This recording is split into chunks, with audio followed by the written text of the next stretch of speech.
Welcome to job updates by Shrenik Jain YouTube channel. NTRO एक premium organisation है सरकार की ओर से, जहां पर वैकेंसी आ रही है फॉर 2024। फ्रेशर्स अप्लाई कर सकते हैं। येस, ऑल इंडिया एलिजिबल है। फुल टाइम परमानेंट जॉब रहेगी, कोई कॉन्ट्रैक्चुअल जॉब नहीं है, जो बढ़िया चीज़ है। सीडीसी प्रोवाइड कर रहे हैं 12 लाख पर एनम। क्यू के लेवल 10 का पे स्केल है। साइंटिस्ट बी की पोजीशन है। रिटन टेस्ट और इंटरव्यू के माध्यम से सिलेक्शन रखा गया है। Multiple B tech and masters degree वाले अप्लाई कर सकते हैं। 75 वैकेंसी है। तो चलिए अब डाइव इन करते हैं डिटेल पीडीएफ की तरफ। वैसे एक छोटा सा अनाउंसमेंट, अभी तक अगर आप जॉब अपडेट्स कम्युनिटी में नहीं जुड़े हो then do download Shrenik Jain study simplified app. Visit the community, ताकि इस ग्रुप के अंदर आप डिस्कशन कर सको कि पढ़ाई कहाँ से कर रहे हो, कौन से कोर्सेज बढ़िया है, कौन से टीचर्स बढ़िया है, रिव्यूज़ लेना हो, मटेरियल शेयर करना हो, डाउट्स क्लियर करने हो, सब कुछ आप वहाँ पर कर सकते हो। ठीक है, चलिए अब ये एनटीआरओ की ऑफिशियल वेबसाइट है, आप देख सकते हो। स्क्रॉल करोगे नीचे तो पीडीएफ का ऑप्शन मिल जाएगा। अप्लाई नाउ और बाकी चीज़ों का भी ऑप्शन यहाँ पर दे रखा है।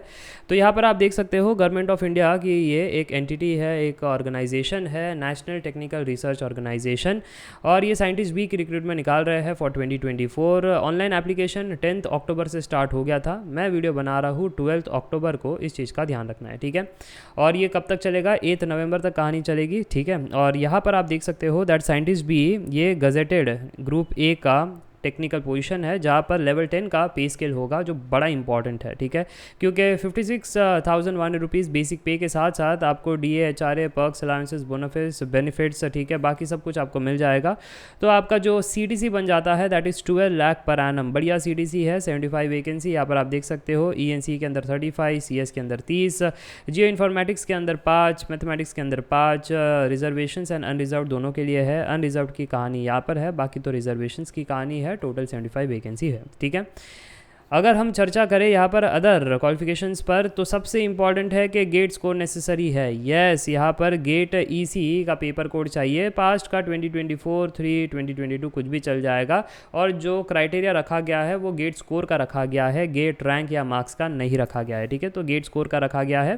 बाकी चर्चा करते हैं। First class masters degree of science होना चाहिए इन इलेक्ट्रॉनिक्स या इलेक्ट्रॉनिक्स एंड कंप्यूटर साइंस या applied electronics, radio physics and electronics. अगर वो नहीं है तो बी टेक भी चल जाएगा। Electronics, electronics and communication, electronics and instrumentation जो यहाँ पर दे रखा है ये सारे। ठीक है, इसमें अगर आपके मल्टीपल ब्रांचेस भी आ रहे हैं वो भी एलिजिबल है। ठीक है, वो यहाँ पर नीचे मेंशन किया गया है। ठीक है, तो आप देख सकते हो इतने सारे ब्रांचेस अप्लाई कर सकते हैं, जिसके अंदर हम देख पा रहे हैं इलेक्ट्रिकल भी अप्लाई कर सकते हैं। और हाँ, तो ये इंपॉर्टेंट है इलेक्ट्रिकल और फिर ईसी का पेपर कोड। तो जो 2 पेपर कॉम्बिनेशन का बेनिफिट है यहाँ पर आपको दिखाई देगा। ठीक है, सो मैंने कहा था 2 पेपर कॉम्बिनेशन बहुत ही कम पीएसयूज़ और जॉब्स में आपको मिलेगा, तो जिस पे बेनिफिट्स आपको नौकरी में मिलेगी। तो ये एक वन ऑफ अ काइंड है जहाँ पर आपको बेनिफिट मिल रहा है। ठीक है, सिमिलरली कंप्यूटर साइंस के अंदर आप देख सकते हो, कंप्यूटर साइंस हो गया या आईटी हो गया, तो अगर आपने इसमें बी टेक कर रखा है, सीएस में पेपर दे रखा है पास 3 ईयर्स 2024, 3 या 2022, तो आप अप्लाई कर सकते हैं। ठीक है, फिर वही बात है जियो इन्फॉर्मेटिक्स के अंदर, जियो इन्फॉर्मेटिक्स के साथ साथ यहाँ पर आप देख सकते हो इलेक्ट्रॉनिक्स भी चल जाएगा, सिविल भी चल जाएगा।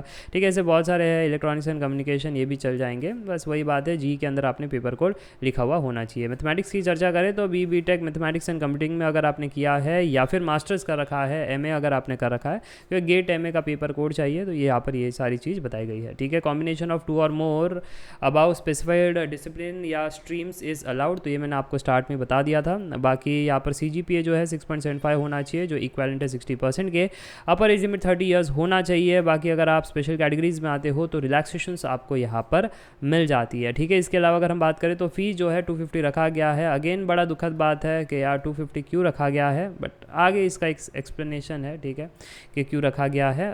नेवरदिलेस यहाँ पर SC ST PWD ex serviceman, sorry not ex serviceman, PWD या फीमेल कैंडिडेट अगर आप हो तो उस केस में आपको कोई भी एप्लीकेशन फ़ीस नहीं पे करनी है। ठीक है, हाउ टू अप्लाई के लिए यहाँ पर डिटेल में जानकारी दे रखी है, लिंक्स में डिस्क्रिप्शन बॉक्स में दी है। और अगर आप मुझे ऐप पर देख रहे हो तो फोल्डर पर आपको ये पीडीएफ और बाकी सारी चीज़ें मिल ही रही होगी। अच्छा, अब ये गेट जो है वो गेट स्कोर एक शॉर्टलिस्टिंग क्राइटेरिया है। शॉर्टलिस्टिंग करने के बाद आपका रिटन टेस्ट होगा और इंटरव्यू होगा। तो रिटन टेस्ट जो है 100 क्वेश्चन 200 मार्क 2 घंटे आपको दिए जाएंगे। नेगेटिव मार्किंग भी होगा। ये एकदम आप ऐसा मान करके चलो कि ये गेट के तरह ही कहानी जैसी रहेगी, बट लेवल थोड़ा कम रहेगा क्योंकि 100 क्वेश्चन है। 50 मार्क आपके इंटरव्यू के रहेंगे और फिर आपको नौकरी मिल जाएगी। ठीक है, तो यहाँ पर ये सारी चीज़ दे रखी है। गेट का जो शॉर्टलिस्टिंग क्राइटेरिया है, रिटन टेस्ट है, इंटरव्यू है, कैसे क्या यहाँ पर क्राइटेरिया एंड रेशियो रखा गया है। बाकी बस इतनी सी बात है। And examination centre pan India नहीं है, ये भी एक दुखद बात है कि पैन इंडिया एग्जामिनेशन सेंटर नहीं है। And yes that's it for today. I guess आपको सारी चीज़ें क्रिस्टल क्लियर समझ में आ चुकी है। Thank for watching this video. I hope you enjoyed the video. Meet in the next video. Take care, bye bye for now.